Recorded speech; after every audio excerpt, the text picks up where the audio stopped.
Bismillahirrahmanirrahim. Assalamu alaikum and very good morning, ladies and gentlemen. I am Muhammad Abdurrafi. I am the moderator of this radiation physics session today. I've been joined with my co-moderator, Mr. Kashif Mahmood, with me. So on behalf of the scientific committee of the 20th Shaukat Khanum Cancer Symposium, we would like to welcome everyone in this session on radiation physics. So today it's a 120-minute session. We have 5 renowned international speakers presentations with us. Our first speaker is Professor Paul Keel. Professor Keel is the director of the ACRF Image Institute at the University of Sydney, Australia. Professor Keel has a very wide experience in MR Linac, and his expertise are MR Linac and radiotherapy. So let's have his expert views in MR Linac and radiotherapy.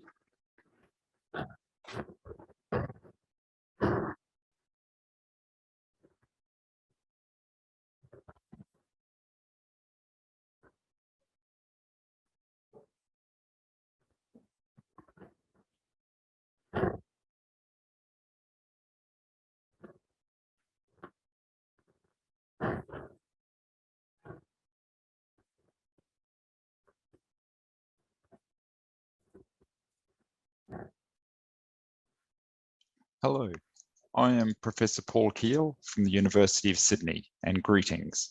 Thank you very much for the invitation to speak at the 19th conference of the Shaukat Khanum Memorial Hospital, and it's a pleasure to be invited. And today I'll talk about a very exciting subject for cancer research and treatment, MRI-guided linear accelerators, and specifically how the visualization of MRI together with the linear accelerator cancer treatment will improve the outcomes for our patients. Firstly, as this is a public talk, I just want to be clear about some of my disclosures and some of the various commercial endeavors that I have been involved with. So I am the director of the ACRF ImageX Institute at the University of Sydney, and our mission is to create, share, and apply scientific knowledge to improve health. And we invent new medical devices for cancer imaging and targeted radiotherapy. And one of the projects in our portfolio that we have is an MRI-guided linear accelerator that we have built ourselves, though there are many other, there are several other MRI Linacs that have been developed, and I'll talk more broadly in this presentation about the applications of MRI Linacs in general. So wanted to talk about 3 main things: the clinical rationale for MRI-guided radiotherapy. Specifically, one of the key things that MRI guidance gives you is the ability to manage motion, and then emerging applications. So firstly, the clinical rationale for motion management in radiation therapy. 1 in 2 people with cancer need radiotherapy. Also, radiotherapy is a pillar of cancer treatment, and some of the data performed by one of our colleagues shows that radiation therapy gives a 23% 5-year local control benefit for radiotherapy patients, a 6% 5-year survival benefit, and it's cost effective at only $13,000 per year saved. And radiation therapy is used across many cancers that we treat. Challenge for today's radiation therapy is that tumors move. They move when we cough, when we breathe, when we digest, and all of this is happening during radiation therapy treatment. So ideally, we want to have a tool that we can image, but also correct for these changes that are going on to people while they're being treated with radiotherapy. And if we're looking at hitting a moving target, why does motion matter? Currently, most of radiation therapy is static. And so If our target is too small, then we'll be missing part of the target. What we currently do is typically have larger radiation beams than ideally we would like to make sure that the target is most likely to be inside our treatment.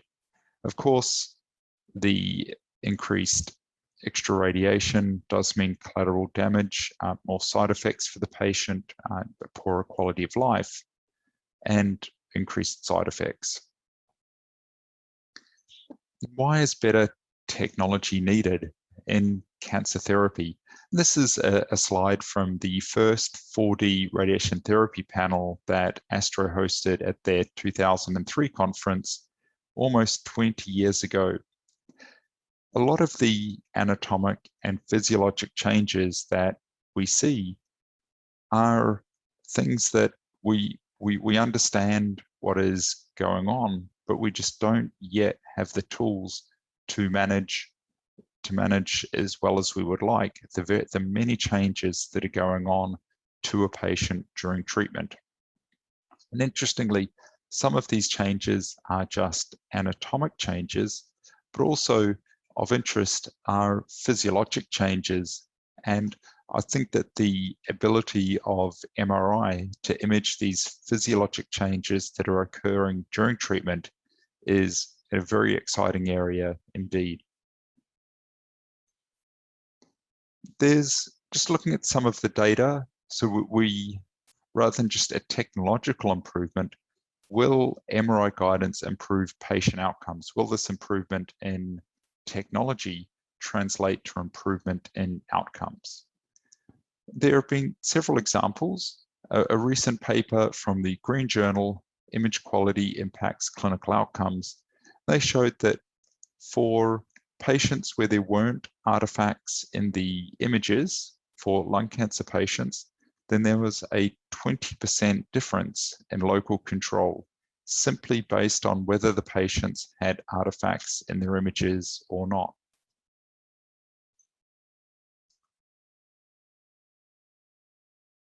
A prospective randomized phase 3 trial conducted in France for prostate cancer patients compared weekly versus daily image-guided radiation therapy.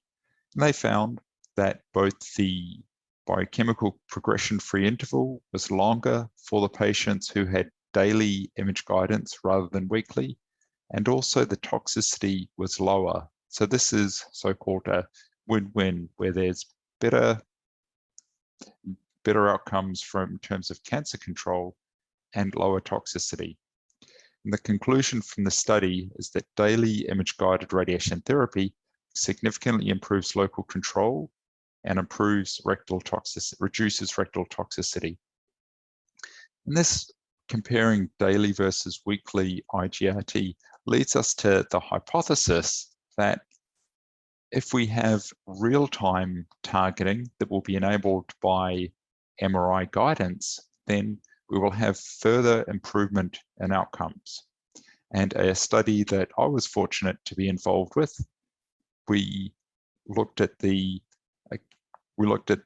real-time dose distributions for the patients, for 48 patients on a 5-fraction prostate cancer trial, where we were testing the efficacy of real-time targeting. And we could compare the dose that these patients received to the dose that the patients would have received had they not had real-time image guidance. And in some cases, there was little difference, but some cases, as shown here, that with real-time targeting, when there was motion, the dose that was delivered to the patient was similar to the plan. However, if there in this case was motion during the treatment that would have been undetected, then in this case the more dose would have been given to the rectum and part of the prostate would have been underdosed. So we believe that these are only dosimetric results, which are a surrogate for clinical outcomes and not clinical outcomes themselves. However, we do feel that the real-time image guidance will have clinical meaningful benefit. And MRI Linacs are a very appropriate tool for real-time daily image guidance. And also, 5 years ago, there was a debate during the ESTRO conference. And again, are MRI Linacs going to be the future of radiation therapy? So the 10 arguments that I gave during that debate are listed here. This is a debate, so it tends to be very one-sided, and that was my job. But it's interesting that a number of these, that there really are quite a few reasons why MRI-guided radiation therapy is going to become more widely used. And interestingly, that Elekta earlier this year announced that their 100th Elekta Unity had been sold, and also the ViewRay Meridian systems are also, there's a number of those around the world as well. So what are some of the MRI-guided radiotherapy approaches? And really there have been 6 different approaches that people have taken. The most commonly known are the Elekta and ViewRay systems that have different field strengths and magnet types, and the orientation of the radiation beam to the magnetic field is in the perpendicular orientation. There's also 2 research systems that have been built in Alberta and our Australian MRI Linac system that are looking at the inline system where the radiation beam and the magnetic field are aligned. Something lesser known is that Siemens built in one of their factories in Germany, actually built a prototype system where the Linac was inside the MRI, which is just a pretty amazing feat of engineering. They chose not to develop that at the time.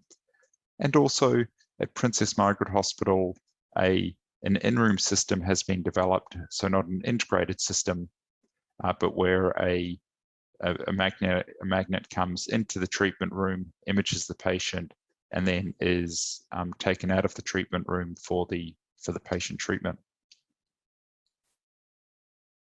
So we built an inline system, and there are some advantages of the inline system for particularly for dosimetry and treating small targets in low density media such as lung lesions.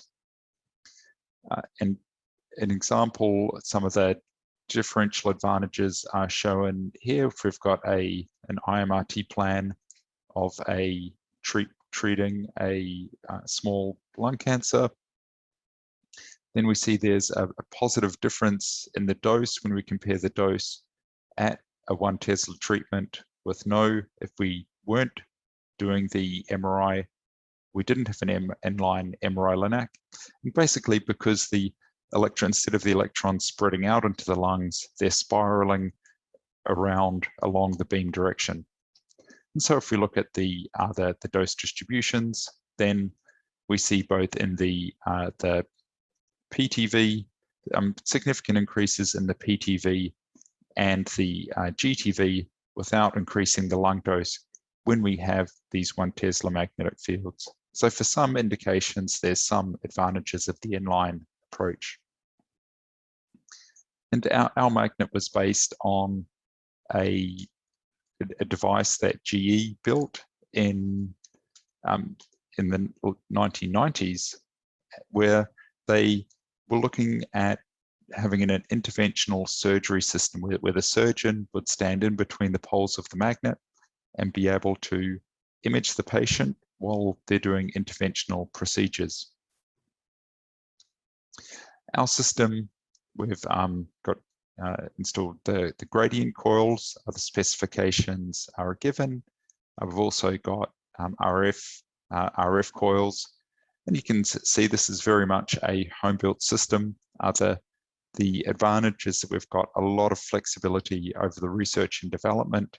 The disadvantage is that it's a lot of work and we don't have a large multinational company behind us for the research and development.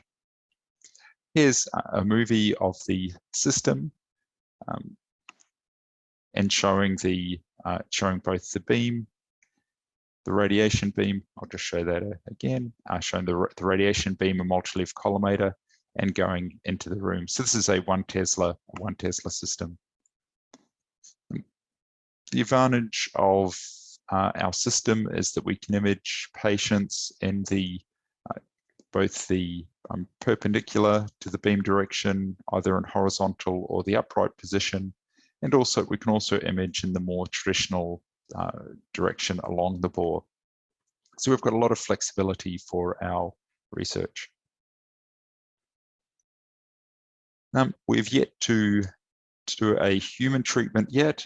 We did some animal treatments in 2019, and I think that's the only animal treatments that have been performed on an MRI LINAC.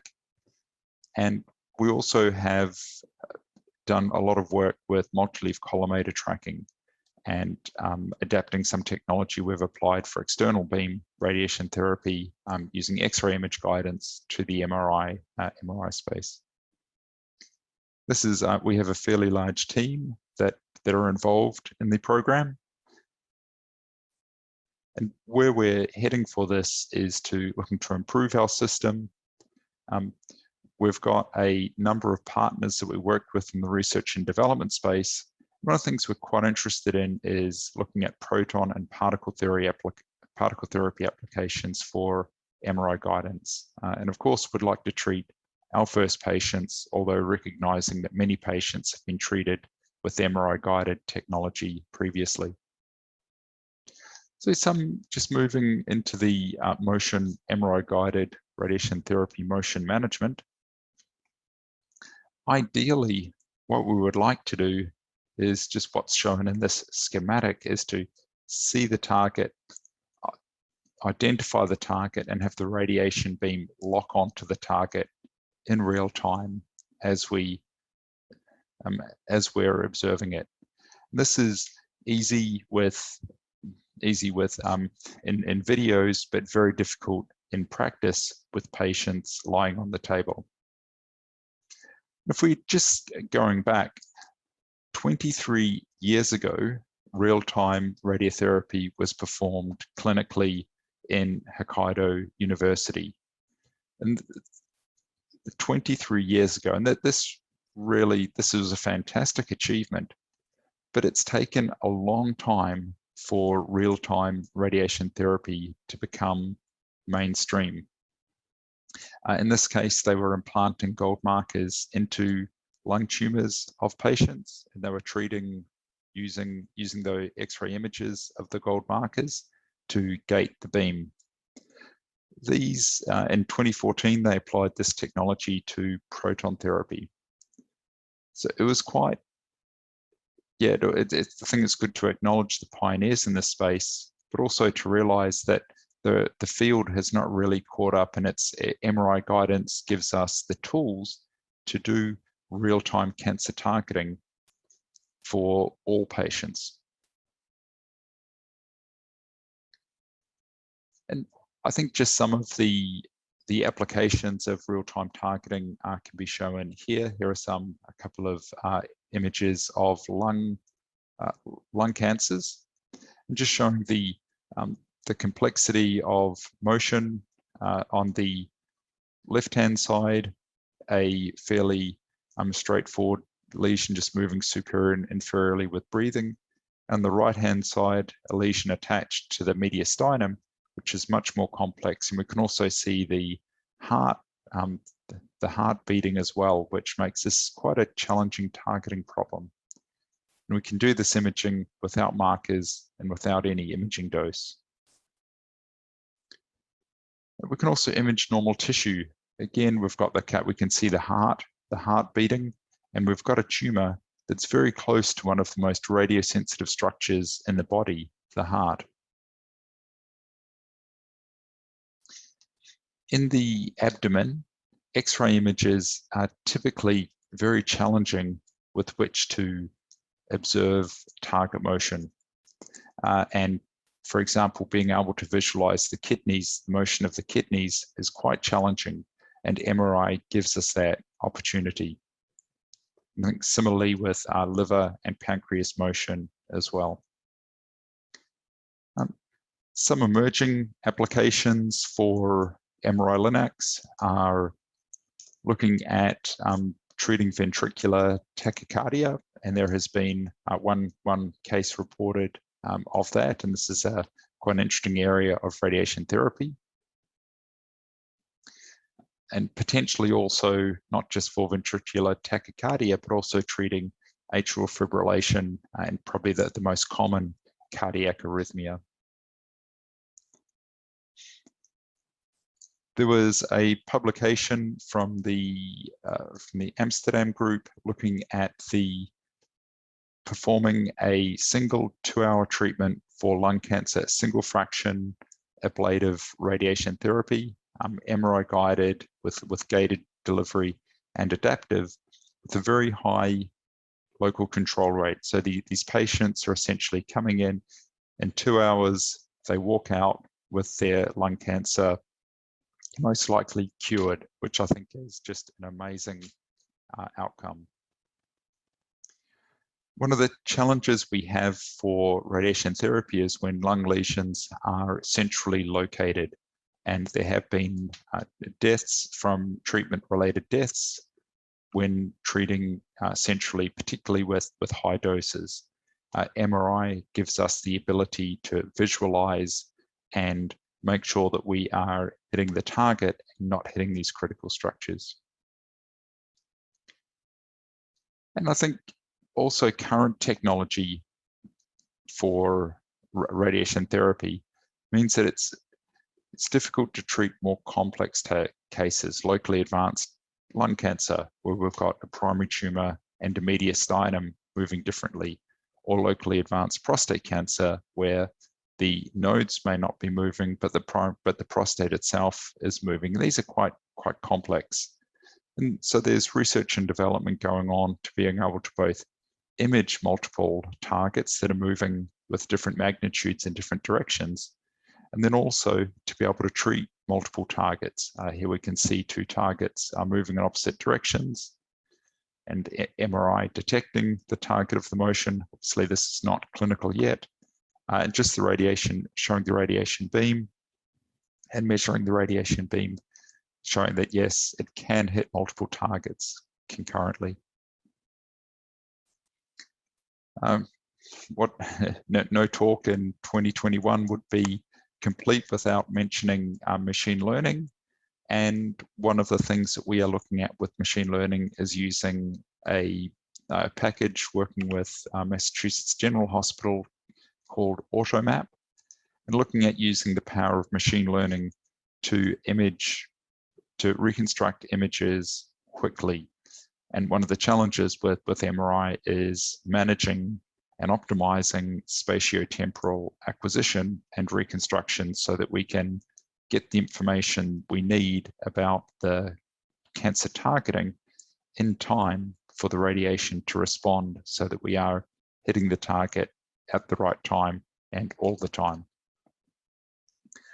So just to summarize, MRI-guided radiation therapy, it's got strong clinical outcome drivers.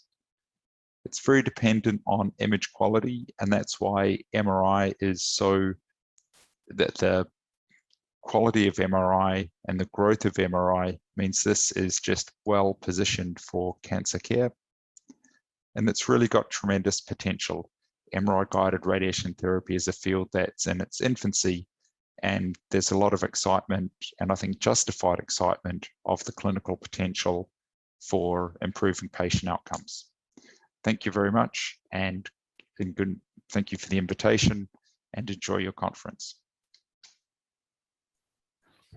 Thank you very much, Dr. Gill. That was, something very expert views. So the next presentation is by Professor Thomas Krohn, Professor Krohn is the Director of Physical Sciences at the Peter MacCallum Cancer Center, Melbourne, Australia. We are very much privileged to have Professor Thomas Krohn this morning. So his presentation is about clinical trials as a tool to introduce radiotherapy technology safely and efficiently. Let's have expert views from Professor Krohn.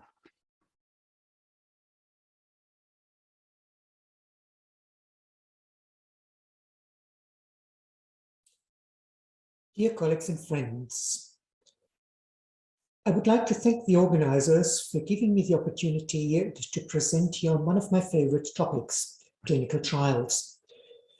Clinical trials in particularly is something physicists can use to introduce new technologies and techniques in a safe and widely understandable and applicable fashion.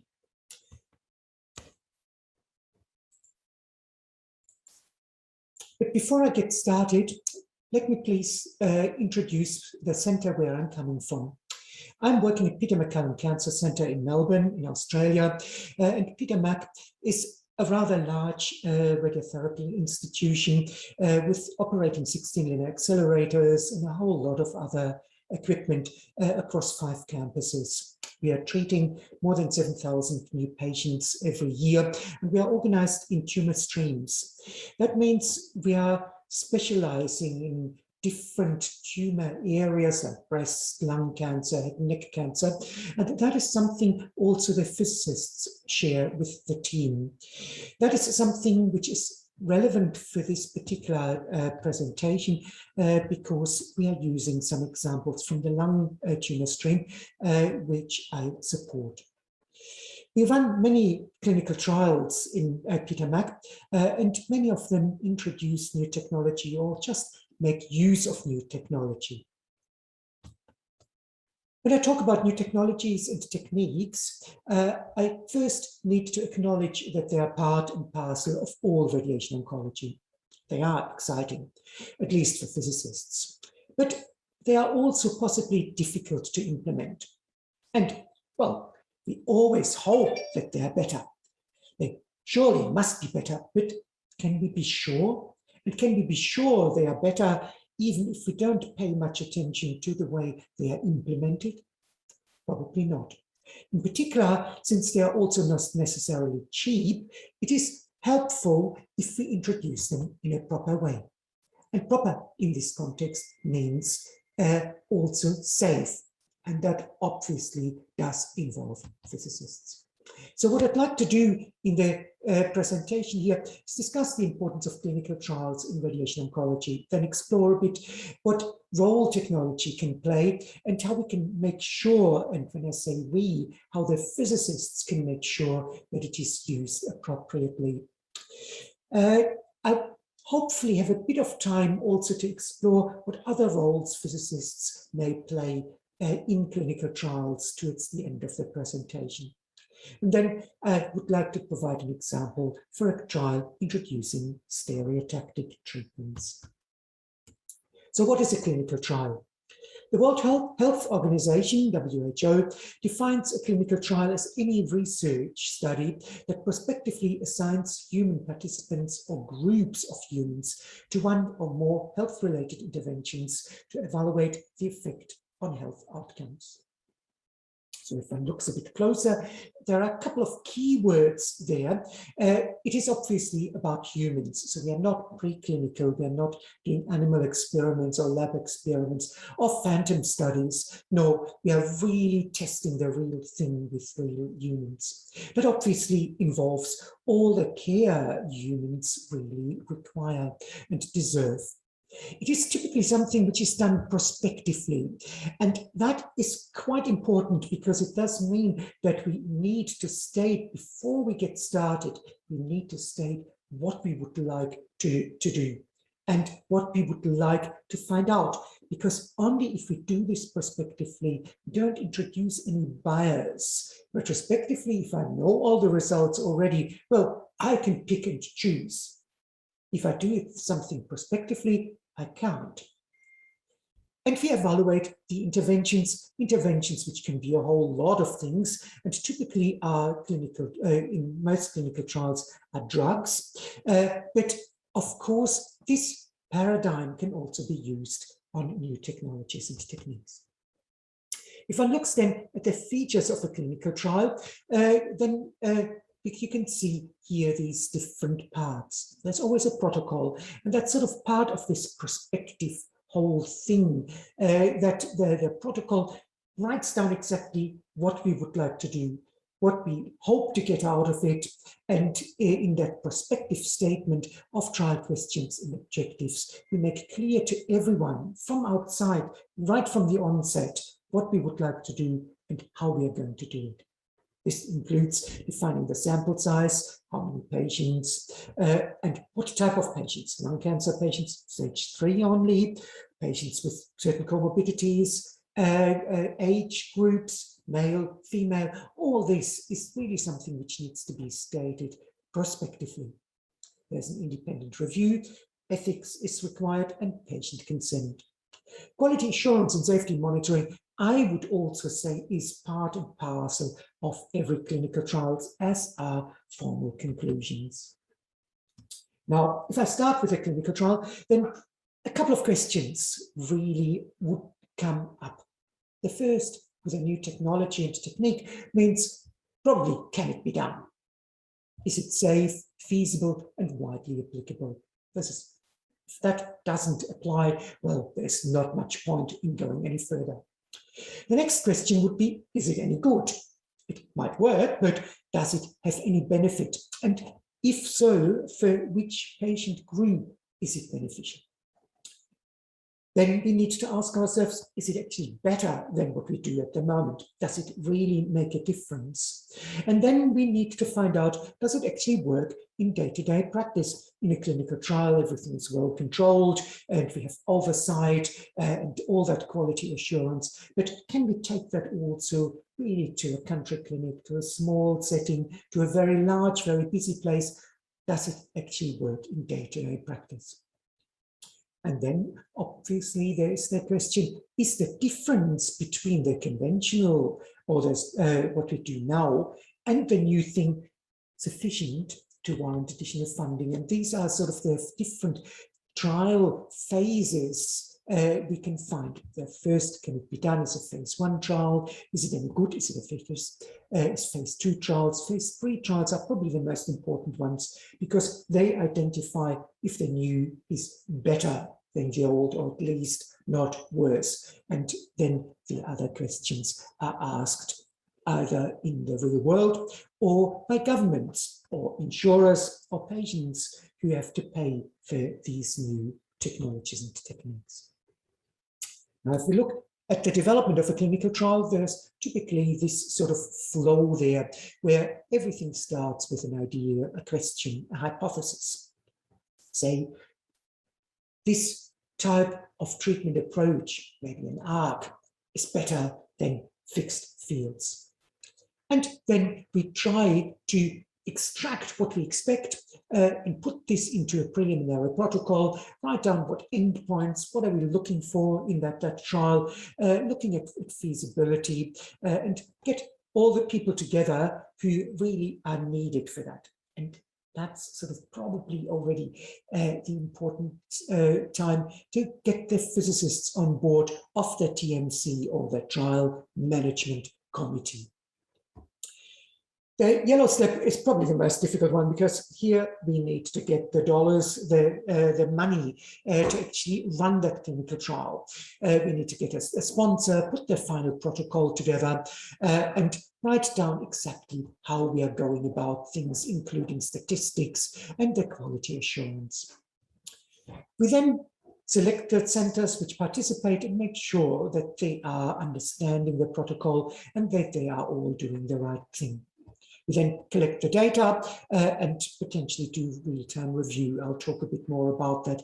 And then we mustn't forget that there is an evaluation and publication at the end. We don't want to go through all this work here, which typically takes many years, and then not share what we have found in an evaluation and publication.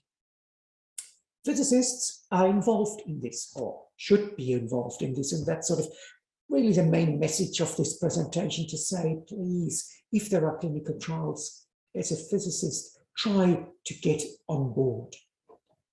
And the physicists would typically be involved in all their QA protocols, the credentialing, and the real-time review. It's all really about standardization and data quality. We must define very tightly who are the participants, how are the interventions going, and that's including radiotherapy technique, and that's really where the physicists are there. And then what measurements do we need to take? What DVH parameters do we need to want to record? What endpoints, toxicity, do we want to look at tumor control? Do we want to look at patients' reported outcomes, or whatever it may be? We just need to start collecting the data in an appropriate way. Clinical trials are typically not standard clinical practice, but a highly selected subset of this. But that gives us the opportunity to generate really very high quality information and data in the execution of the trial. And that is important. There's a very nice paper by Morton Patterson et al., where they basically demonstrated that good quality assurance, and that includes physics quality assurance in a clinical trial, reduces the number of patients we need in order to demonstrate if something works or not.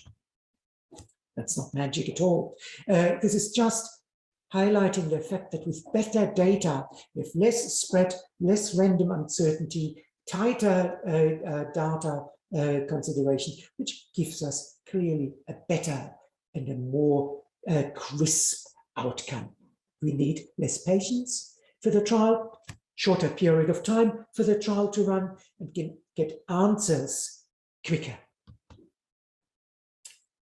Here, it's probably worthwhile to say that clinical trials are not just a luxury. It is something which is actually part and parcel of progress in medicine. And that means it is applicable in low and middle income countries in exactly the same way as in rich countries overall. And that is something the International Atomic Energy Agency has done really a very good job with. And they are running a number of clinical trials which are probably more applicable, or with asking questions which are potentially relevant in a resource-constrained environment. Now, I come to an example. How is this all going to work with physicists? And that's about stereotactic ablative body radiotherapy for early-stage lung cancer. I think most of you are probably familiar with the concept of stereotaxy. And this trial was conceived more than 10 years ago. And the idea was to look at the stereotactic, and compare that to the old conventional radiotherapy treatments of small cell lung cancers, stage 1, very early stage patients. In this case, mostly inoperable patients. And if everything goes well, things are published in an important journal. This was published in the Lancet Oncology, and you can see that the trial, which started in 2009, took 10 years to finally find its way into the literature. It's not something which happens very quickly. It's a multi-center trial, and there's a clinical trials organization, in this case, CROG, involved.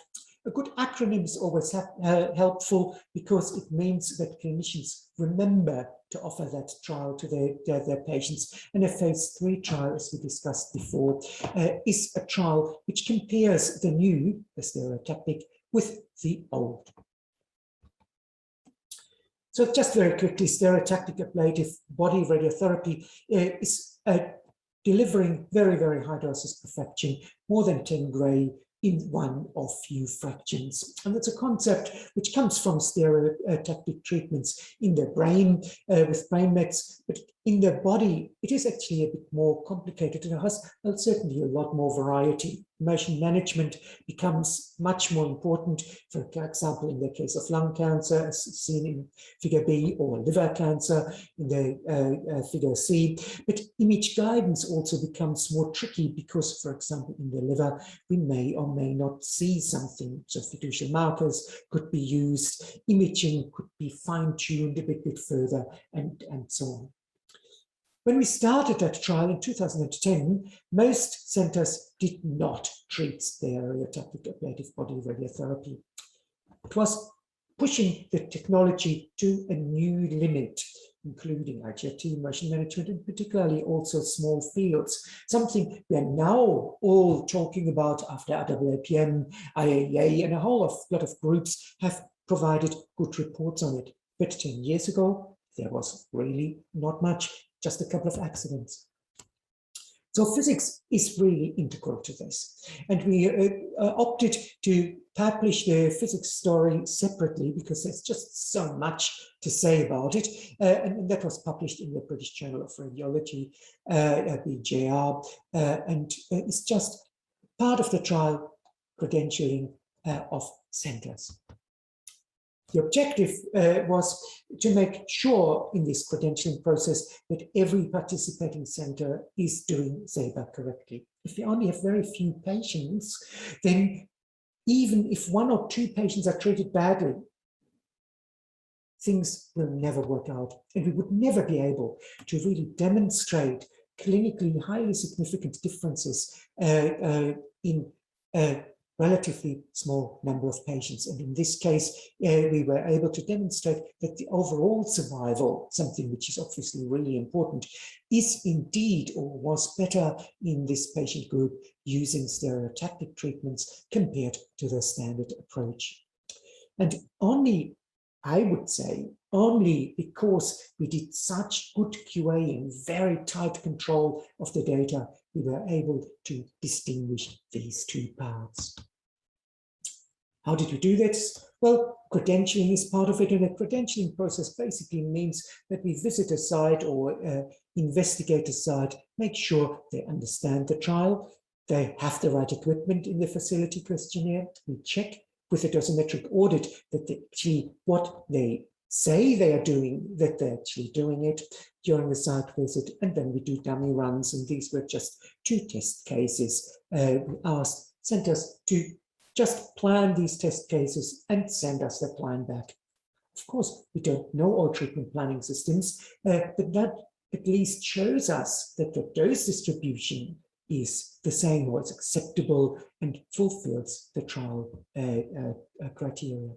A support desk is a very important part because communication with the centers is an essential aspect in trying to make sure everything goes to plan. There are site visits were done for all participating centers, and this is the phantom. You can see here a modus quasar phantom, which we took to every center, and that actually included motion because we did realize that that was really something new. Hardly any center had 4D CT scanning, and we were trying to ascertain that they are all able to do it, understand how that fits into the trial, how the target volumes are created, the ITVs, the GTVs, and so on. And we checked that inhomogeneities were appropriately corrected for in a lung equivalent material. The site visit was based on the treatment plans generated, and then it's a 1-day work of 4 hours work, which included discussions of the trial, a formal presentation, and then about 3 hours on the machines, typically after hours with the physicists, and we were delivering their plans. Basically, it's an audit combined with data collection and education, and that's all sort of part of this rolling out of technology and techniques. This is just a typical result. You can see that we did stationary measurements and moving carriage measurements, and then we made sure that the centers understood how to use this moving environment to still give a homogeneous high dose to the target. Ion chamber results were made, and we allowed centers to be within ±4% of a nominal dose. And you can see here that really most of the centers were able to do that. Only once we move into lung in a small field, things got slightly out of these control figures. We did a whole lot of additional measurements trying to understand that the planning system is correctly commissioned in all using the same phantom overall. And this is now treatment plans where we looked at the ratio between calculated and measured.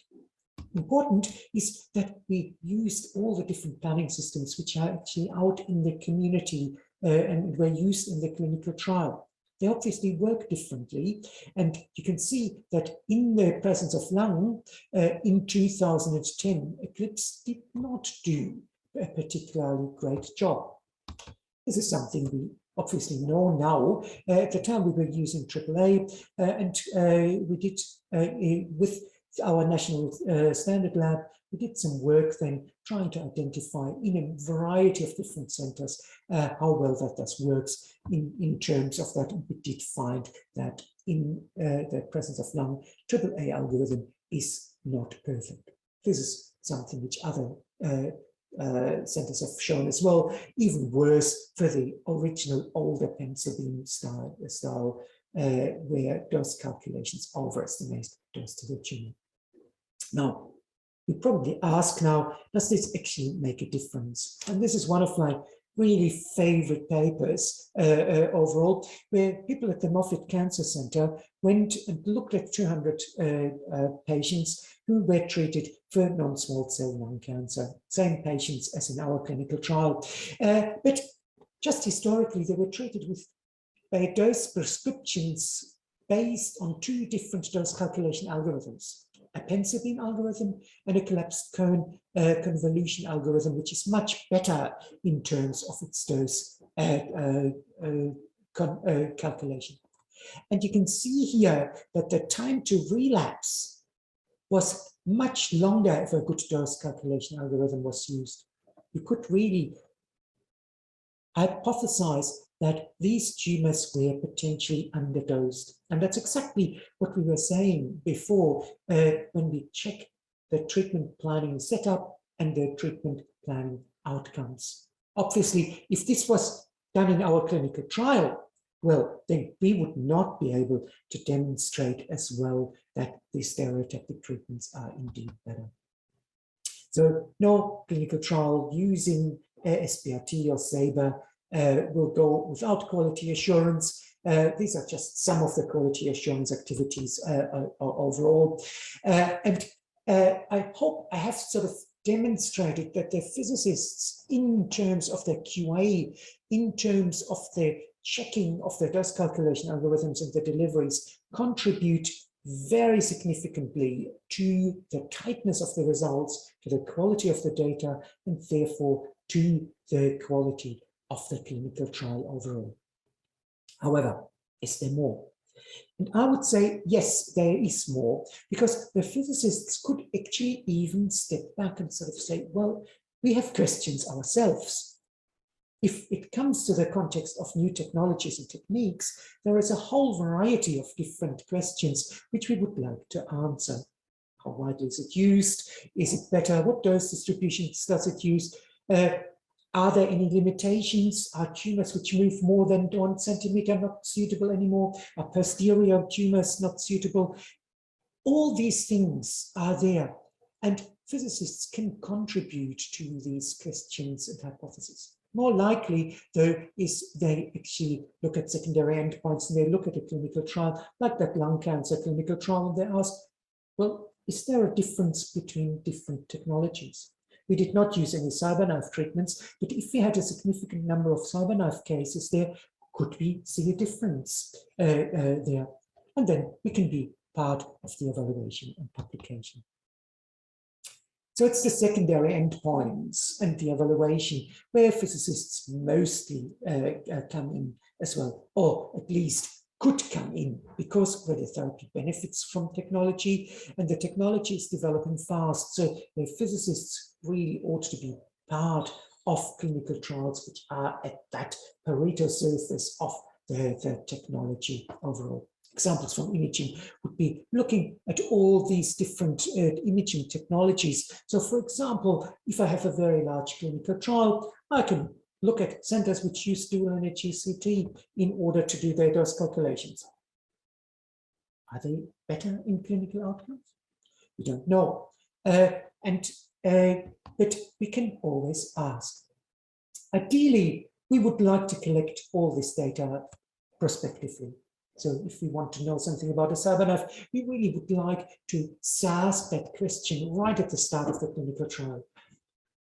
However, even if we're not part of it right from the start, doing this retrospectively is still beneficial. In any case, the physicists should ideally be there from the start in the trial management committee when the initial discussions are held. But even if they join later, they can add value. Which takes me to the conclusions. You can see here on the right, the trial management committee, and you may be able to spot the physicists where people really benefit from. Clinical trials are the gold standard for data collection and for driving the medicine forward. Radiotherapy is a technology-reliant treatment, and the two are really matched. They do need to come together, and physicists can improve data quality, but also help to identify and investigate technology factors that can affect clinical outcomes and therefore help our patients. Thank you very much. And this is obviously not all my work. This is work from many other people as well who I would like to acknowledge here, and I would like to also acknowledge you and thank you for your attention. Thank you very much, Professor Krohn. This is something which is, I must say, is beyond exceptions. We are very grateful. Thank you very much. So the next presentation is about a new technology, which is PET-MR. And for this, we have Professor Stephen Nicola. He is the Director of Medical Physics at the Technical University of Munich, Germany. Let's have his expert views on PET-MR. Dear colleagues, it is my distinct pleasure to present in the next 20 or 25 minutes to me my personal experiences on PET-MR. As you might know, we installed this device now more than 10 years back, so I had a fair share of pain and also fun with this device. Please keep in mind that this is always from the devil's advocate's perspective. So every now and then I tend to exaggerate the issues, especially if you look back such a long time.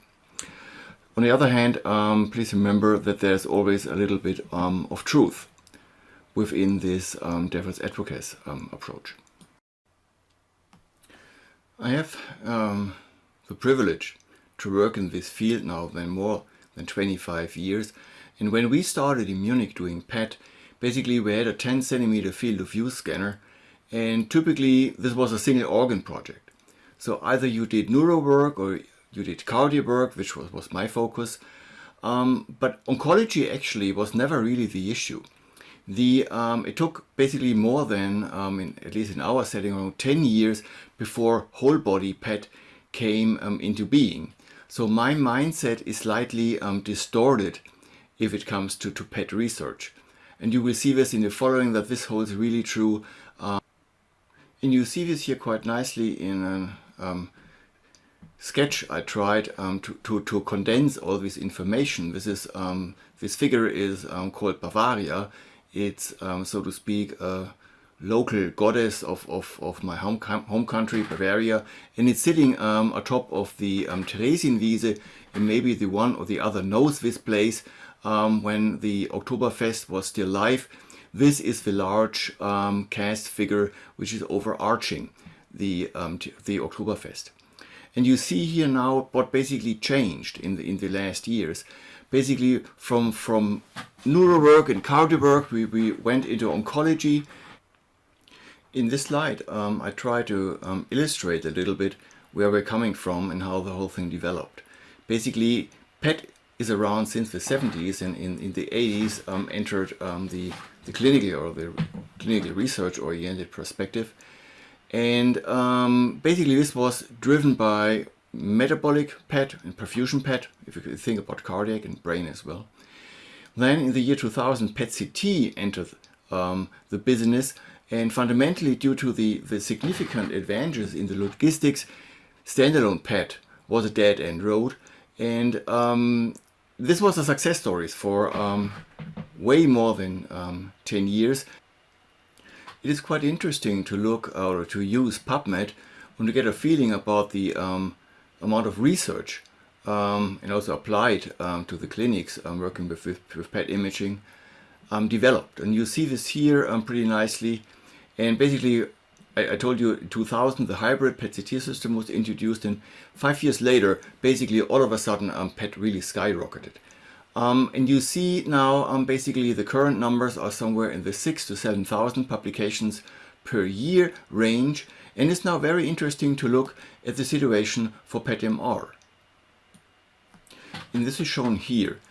Basically with this dotted pattern you see the clinical publications in cardiology in blue, in oncology in blue, red and gray are the the neuro and the cardiac applications.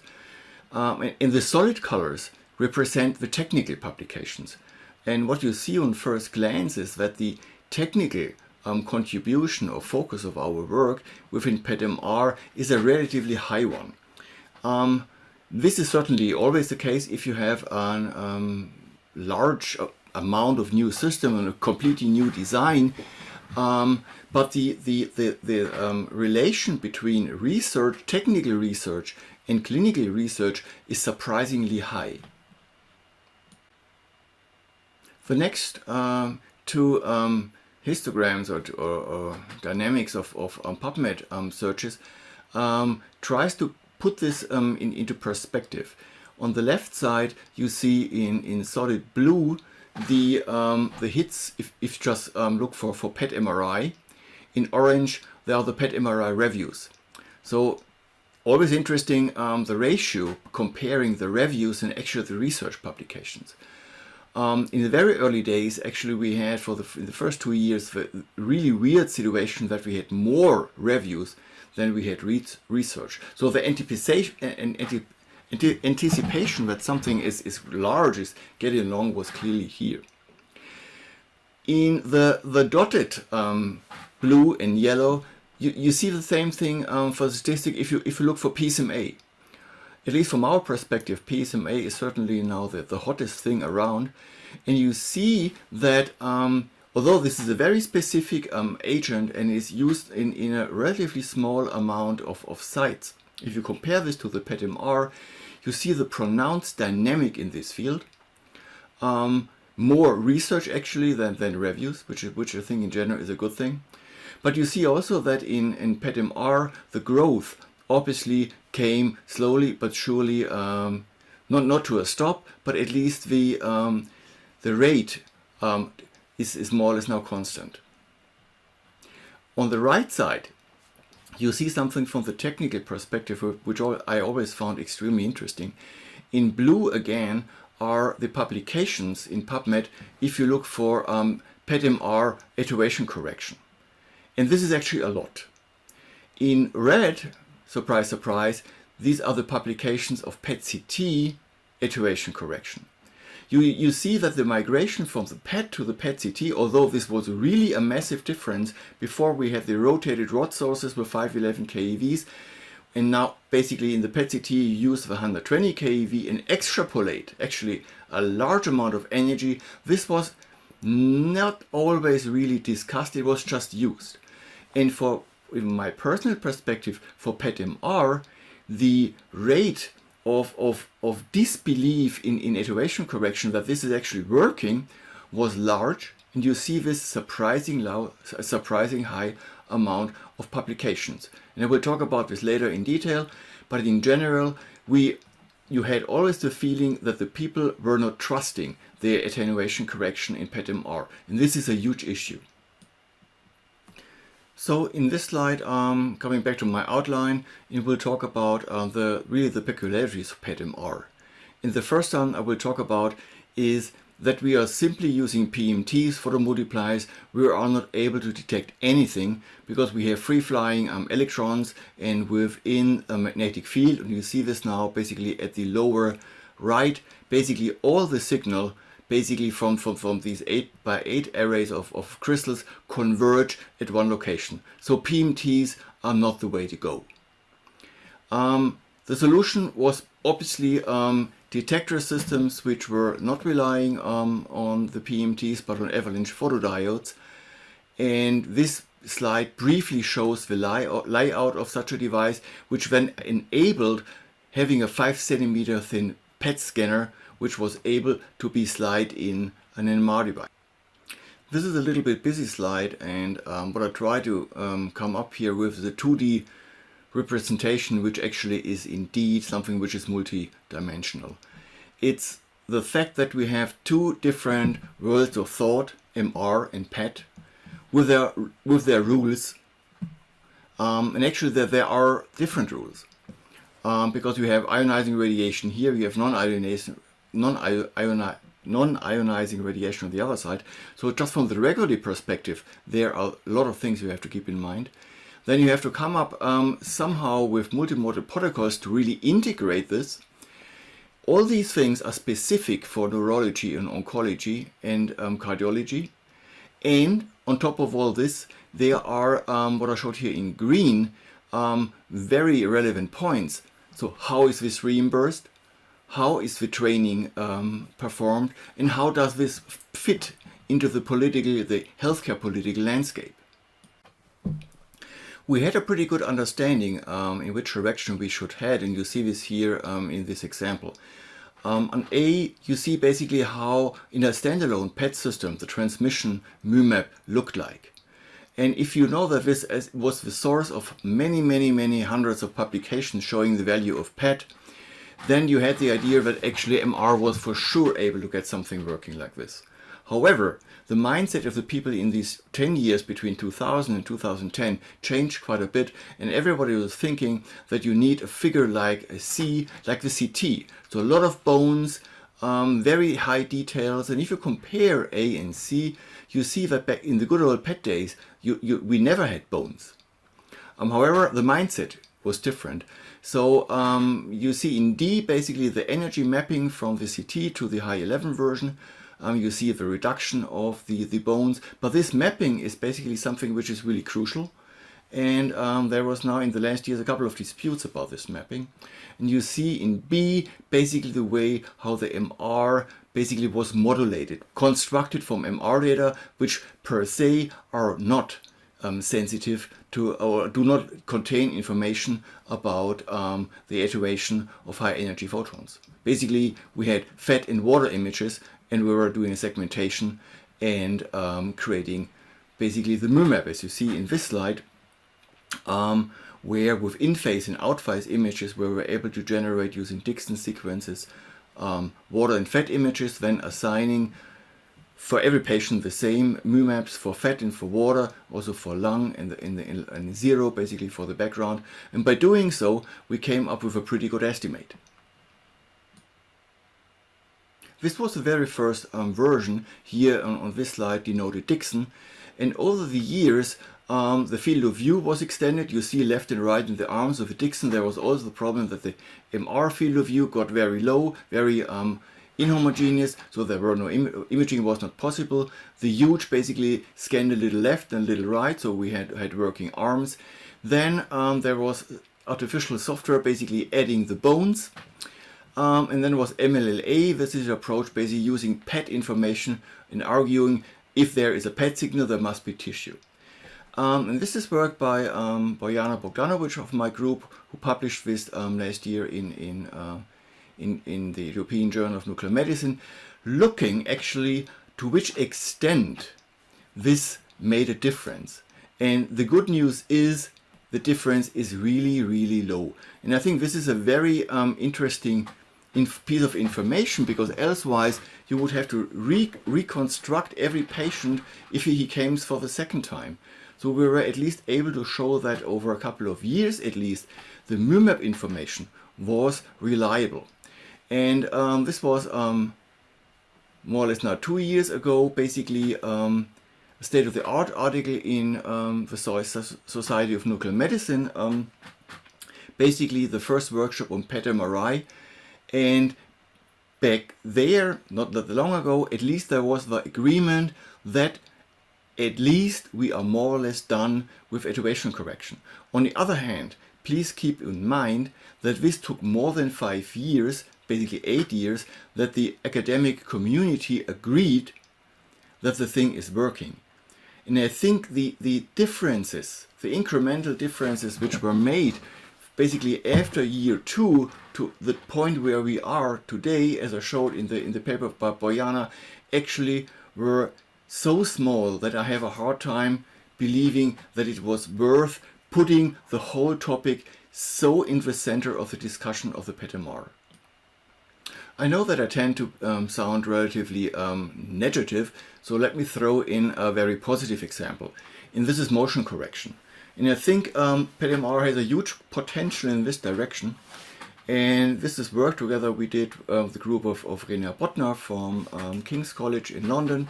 Basically, they were experts on, or they are experts on coronary MR imaging. And in there, you need really good motion correction, as well as these tiny little moving coronaries, moving both with the heartbeat and the respiration.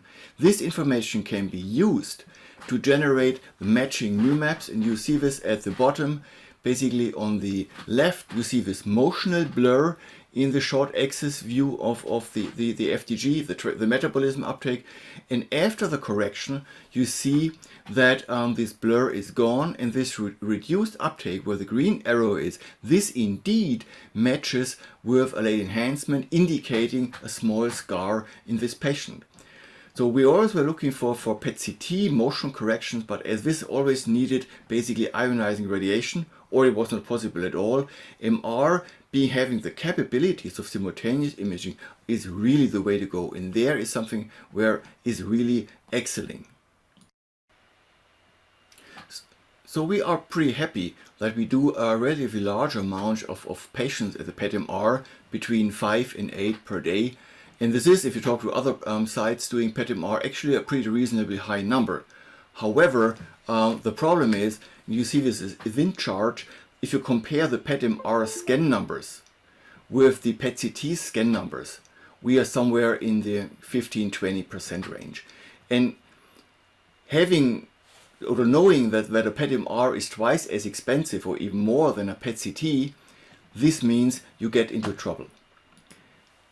And on this slide you see a rough, very emotional, this is not too academic, comparison of the costs of system costs of a standalone, not a high-end PET-CT, an average PET-CT and a PET-MR. Basically how many people you need to run it, how much money you need to have the maintenance, the cost per exam, and the number of the scans. And you see this is now a little relatively old, but it's still pretty much true. 3,000 versus 1,000. So this brings you fundamentally in a tricky situation if you have to talk to the head of your hospital. There is not that much information out there on comparing PET-CT and PET-MR costs. And this is one paper I found from the colleagues in Vienna. And they argued that the PET-MR is 50%, the cost for the PET-MR is 50% higher as compared to the PET-CT. This is a very specific calculation because they are using 8 patients per day on the PET-MR and 13 only on the PET-CT.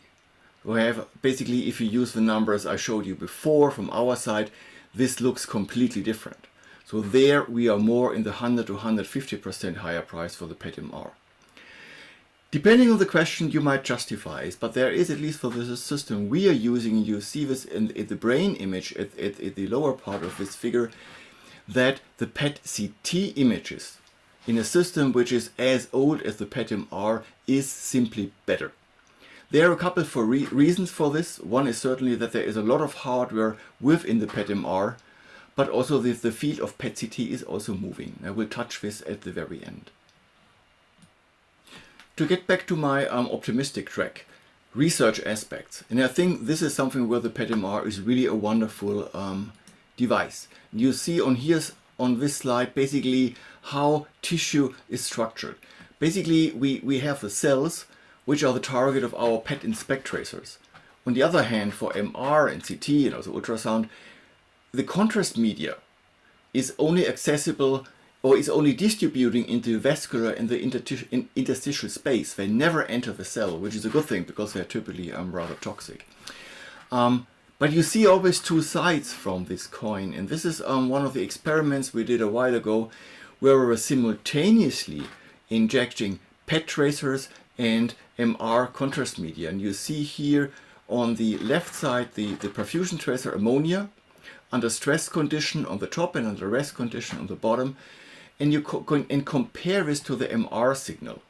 You see instantaneously the extraction of the PET tracers is really high and you get a lot of signal. The blue curves are the tissue, the red is the blood. If you go to the contrast media, it's the other way around. The blue is very low because this is only the interstitial space, but you have a lot of blood signal.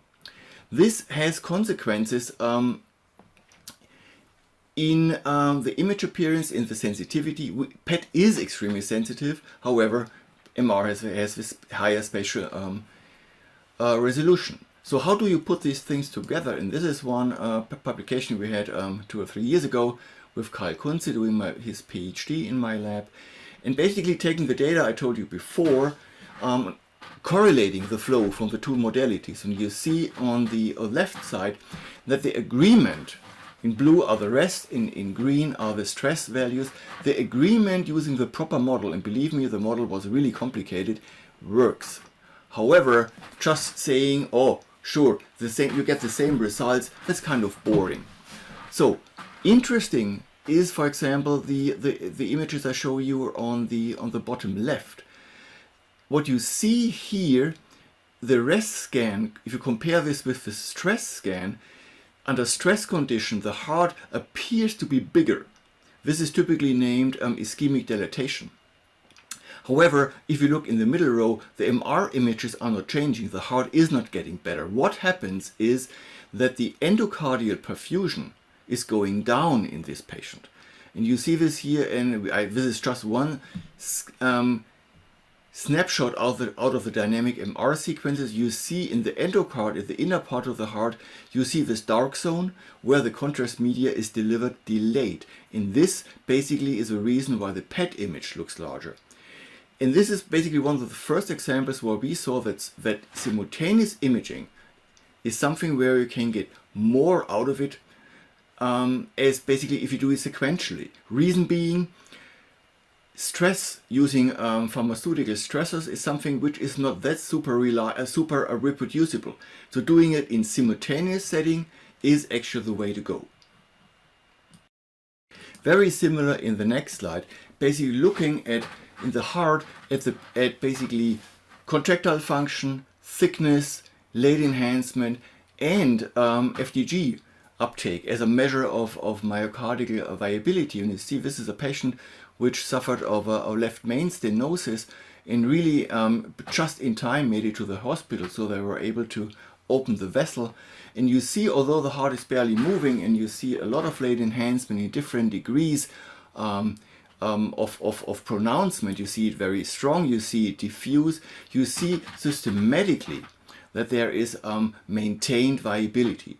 And this is something what we were always speculating, but basically doing this in such a setting with two separate PET-CT and an MR was much more complicated as if you do this in an integrated device. Let me come to an end and let me show you again a slide from the summary of the first ISMM workshop I mentioned earlier. The conclusion is that although simultaneous PET-MR has been a clinical reality for 8 years, there are numerous opportunities. I completely agree, but the problem is, quite honestly, if you are not able within 8 years to grab these opportunities, something went wrong. And I think what really went wrong is the general overcritical approach to radiation correction, that nobody said, oh, you know, this isn't really reliable. PET-CT is so much better. And as I tried to explain before, moving from PET to PET-CT, nobody raised these questions. And this was actually also a massive step. And what you have to keep in mind, PET-CT is not a gold standard. PET-CT is at best a silver standard. What is, and I here agree completely to this summary, is it is complicated. If you compare PET-MR and PET-CT, and you expect, if you do clinical studies, they should come up with the same numbers and the images should be similar or more or almost identical. In this, in fact, is not the case. The images are different, and this makes our life not really that easy. So we avoid mixing patients. Still, I think this is a wonderful device and you can do a lot of research. And let me summarize. I said this already, the expectations were huge, but actual results are not matching. And I think, in my opinion, the costs are simply too high. This is something in a regular or high-endish hospital, the maintenance costs are a pain. Seriously, this is a pain, especially if you compare it to PET-CT. Research, wonderful. No, the best thing you can do. However, and I think this is something what you have clearly in mind. We recently received a PET-CT with 3.2 millimeter crystals. And if you compare those PET images with the PET-CT before and the PET-MR, then these images are so much better. We have now more sophisticated analysis on the PET side. We have improved quantification. We are now close to dynamic imaging, at least in partial body. We have new, really wonderful hardware. So that right now, my honest assessment is that PET-CT, the new digital PET-CTs, are actually the biggest danger to PET-MR. We made with PET-MR a couple of mistakes. True, the system was too expensive, giving what we learned out of it. But if you now basically, I think now is the time to look ahead. And quite honestly, and this is definitely now devil's advocate speaking, the future is PET-CT, and I think in this direction our field is going. So thanks again for your interest, for your listening. If you have questions in this context, please send me an email or let me know otherwise. Thanks. Thank you very much, Dr. Stephen Nicola. So our next speaker is Dr. Nick Hardcastle. Dr. Nick Hardcastle is a SABLE lead at Peter MacCallum Cancer Centre, Melbourne, Australia. He has an extensive experience in SBRT. So today his presentation is about challenges and tips on spine SBRT. Let's have expert views of Dr. Nick Hardcastle about spine SBRT.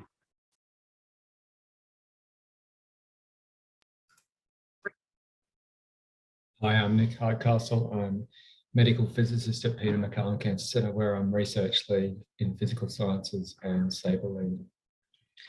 So I'll be talking today about challenges and tips on stereotactic ablative radiotherapy in the spine. So spine metastases can be treated quite effectively with stereotactic ablative body radiotherapy, and there are two key scenarios where this is used. The first is in palliation of painful spine metastases.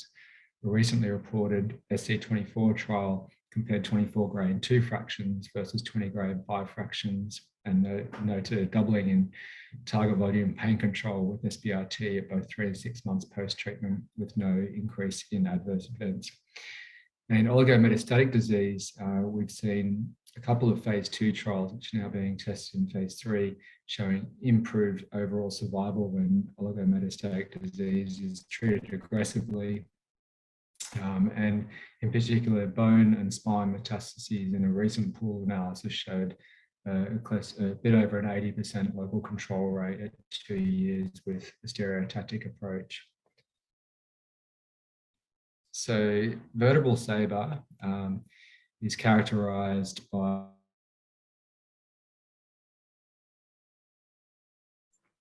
we are sorry for the interruption. There is a little... Hi, I'm Nick Hardcastle. I'm medical physicist at Peter MacCallum Cancer Centre, where I'm research lead in physical sciences and SABLE lead.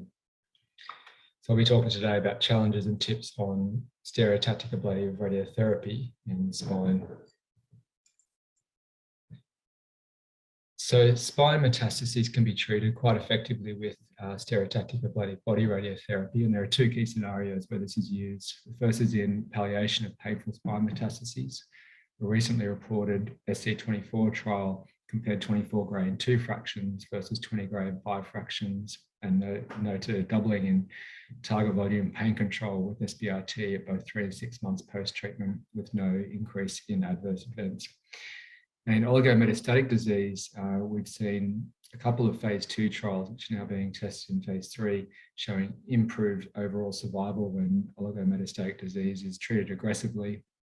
And in particular, bone and spine metastases in a recent pooled analysis showed a bit over an 80% local control rate at 2 years with the stereotactic approach.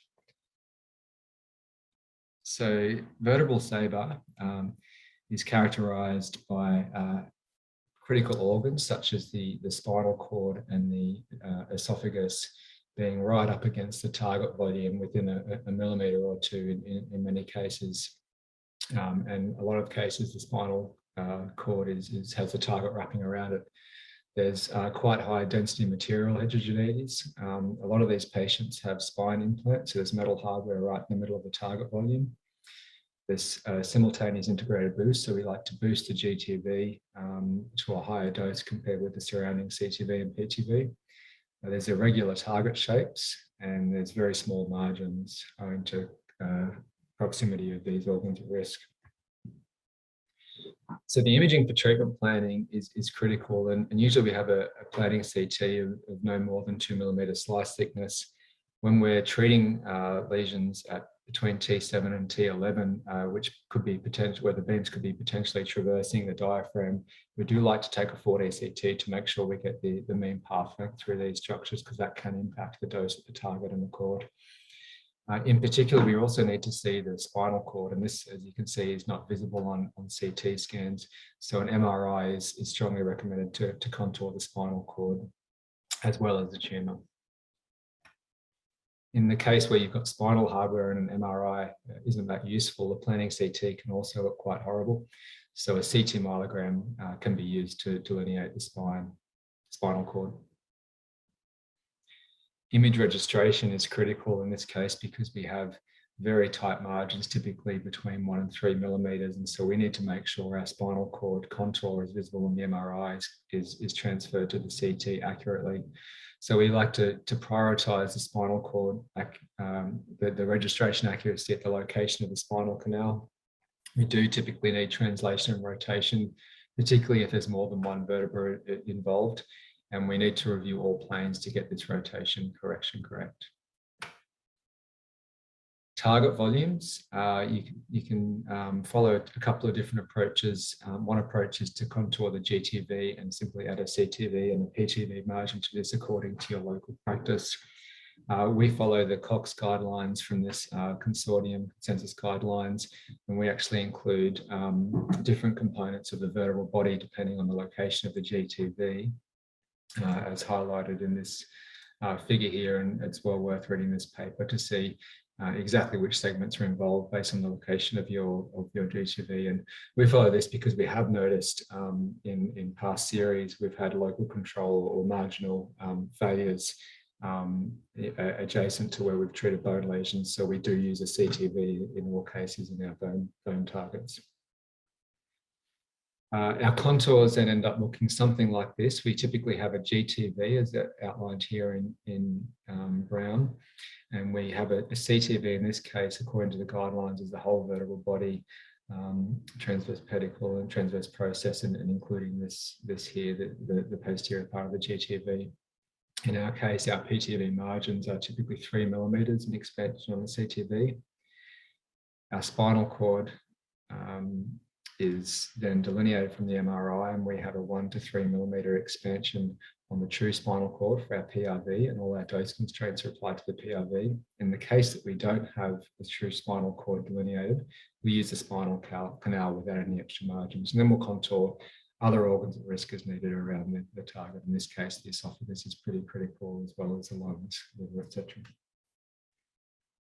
Now, treatment planning in these scenarios it brings us back to some of the early days of intensity modulation, and this paper from the year before I was born actually looks at the role of modulation in rotational therapy, and they've got this target where we've got a uniform dose required, and that's wrapping around this object here that requires 0 dose. And Anders Breimer in this paper showed that you do need both rotation and modulation to achieve a dose distribution. This is definitely not dissimilar to what we see in spine saber, and some of these do wrap around the whole spinal cord.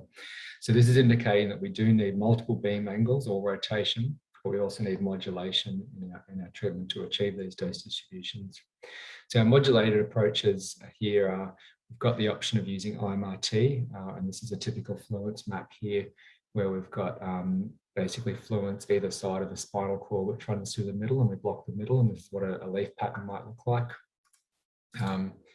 Or we can use this VMAT technique here, and I've got a couple of videos of different arc angles, and you can see the leads just blocking the spinal cord here, and opening up either side of the spinal cord. We typically use a close to 0 collimator and then a close to a 90-degree collimator angle to try and open up that modulation space. And usually we like to have a full 360-degree arc. So what makes a good treatment plan?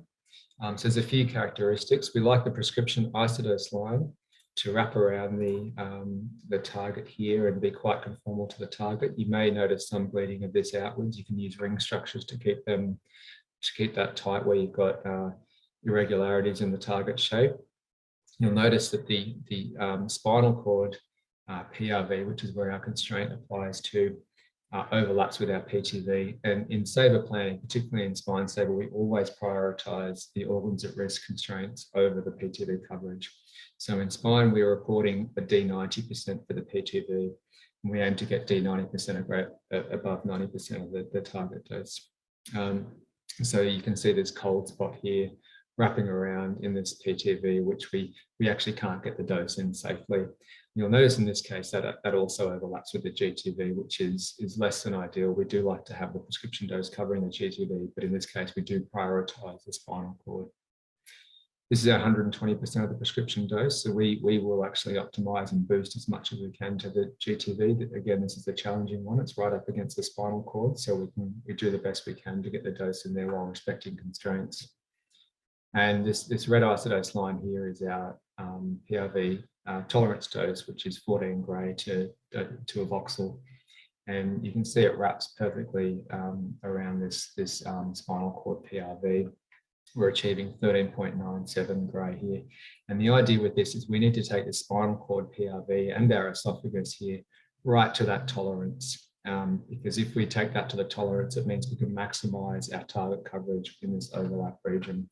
So we like to have all of our spine plans basically hitting tolerance, but no more for our spinal cord and esophagus. So what makes a good plan in terms of trade-offs here? So we actually run a treatment planning challenge in 2018, and we had 149 participants plan the same spine saber case. And we had a scoring matrix, which is based on target and organ at risk dosimetry. And you can look at this on the Prono website. You can actually look into all this data. And the key things here is we're able to see that the participants who scored the highest scores were able to achieve both a high PTV D90% here. So the highest scores are in the blue here, and the lowest scores are in the red.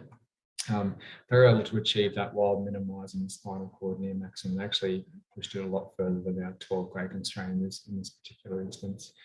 And then this was also achieved without any detriment to the esophagus, which is also adjacent. And the key thing here is it's all about the dose gradient in these cases. The top scoring plans are able to achieve a very sharp dose gradient up to sort of 4 to 5 gray per millimeter at this interface here, which really allows you to maximize your cord, your target coverage while hitting your cord constraint. So that dose gradient is really the key to getting a good spine saber player. Complexity is always discussed in spine saver in particular, because when we're talking about these targets, they're actually quite small. And we can see here, this is the mean MLC gap for all of the plans in this, and we can get to some very small apertures here. And that means our B modeling, our MLC modeling will come into play and could potentially impact the deliverability of our plans and whether and the dose calculation accuracy of our treatment planning system if we haven't got our modeling quite right. And so these two figures here show the mean MLC gap on this axis and the edge metric, which is a complexity metric. The higher the number, the more complex the apertures. And this is the total score. So this is a quality score of the treatment plan. So we can see that in spine saver, we do, to achieve a really good dose distribution, we do need to have small MLC gaps. But once you're below a certain level, you don't really get much of an improvement in dosimetry. And similarly, you can actually achieve quite a good dosimetry outcome and an excellent plan dosimetry-wise without pushing your complexity too high. You've got a higher probability of getting a good plan when your complexity is high. However, you do not need to have a very complex or an overly complex plan to achieve your dose constraints in spine saver.